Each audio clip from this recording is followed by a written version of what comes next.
ওই তোর যাইতে কইছি, তুই যে বেদবি করলি বাইরে সরি কবি না, আর তোরে যে মারছি এটা যেন বাই না জানে। আসল পোলাটা ওরে চরম একটা শিক্ষা দিন, দেখেই গাটা জ্বলতাছে। কি রে শিয়াব, তুই তো চরম গেছস। আমার এলাকা আসলি, আমার সামনে তুই সিগারেট ধরাস, আমি কিন্তু প্রীতম রে বিচার দিব।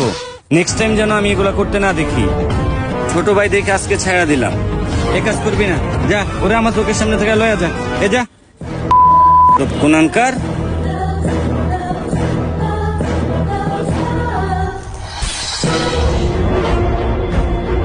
ভাই ভাই ভাই, ওই যে তো সত্তর আমার যে মারছিল দিন ভাই, কি মাইক টানা দিছিল ভাই। মাল্লারে আজকে পাইছি, যা পরে ধরে লইয়া আর আজকে সেই দিন। ঠিক আছে ভাই। ওই তুষার এদিকে আয়। ওই দাঁড়া, কি হইছে? ওদিন না একলা ভাই মারছিলি,